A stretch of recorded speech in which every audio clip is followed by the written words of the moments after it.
జంతువుల కళేబరాల నుంచి నూనె తయారు చేస్తున్న ముఠాను పరకాల పోలీసులు అదుపులోకి తీసుకున్నారు.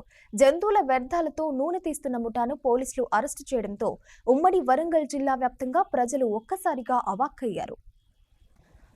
హనుమకొండ జిల్లా పరకాలలో వనస్పతి నూనె తయారీ కేంద్రంపై పోలీసులు మెరుపు దాడి చేశారు. ఈ దాడిలో అనేక భయంకర నిజాలు వెలుగు చూశాయి. జంతువుల వ్యర్థాల నుంచి తయారు చేసిన నూనెలను పలు హోటళ్లకు అమ్ముతున్నట్లు తెలుసుకున్న పోలీసులు షాక్ అయ్యారు. ఈ వ్యాపారానికి సంబంధించిన ప్రధాన సూత్రధారి మండీ బజార్ వ్యాపారిగా సమాచారం తెలుస్తోంది. పోలీసులు ముగ్గురు నిందితులను అదుపులోకి తీసుకుని విచారణ ప్రారంభించారు. నూనె తయారీ కేంద్రంలో లభించిన సామాగ్రిని 26 పీపాల నూనెను పోలీసులు సీజ్ చేశారు.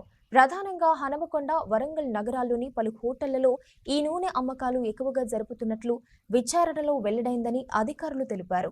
నూనెలు తయారీ కేంద్రంలో శాంపిల్స్ సేకరించి నాచరంలోని ల్యాబ్కు పంపించడం జరుగుతుందని ఫుడ్ సేఫ్టీ ఆఫీసర్ వేణుగోపాల్ తెలిపారు.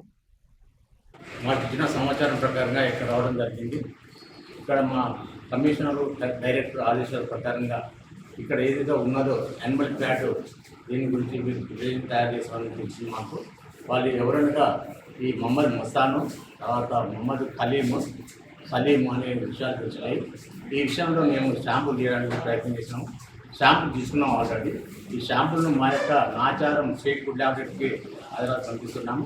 అక్కడ టెస్టింగ్లో నిజ నిర్ధారణలు బయటకు వస్తున్నాయి. ఆ రిపోర్ట్ ప్రకారంగా మేము వచ్చిన ప్రకారంగా ఇక్కడ ఉన్నటువంటి ఏదైతే ఫైల్ను మేము కేసు ఫైల్ చేయడం కానీ జరుగుతుంది. ఆ విధంగా ఇక్కడ తీసుకున్నటువంటి యానిమల్ ఫ్యాట్ అనేది వాళ్ళు కొన్ని విధాలుగా మనం చెప్తున్నటువంటి విషయాలు ఏంటంటే దాన్ని చికెన్ బిర్యానీలో కానీ, తర్వాత గీ అనగా ఆయిల్ కానీ, గీ అనగా నీళ్ళు కానీ, తర్వాత కుకింగ్ ఫుడ్ వాటికి కానీ సంబంధించిన పంపించడం జరుగుతుంది.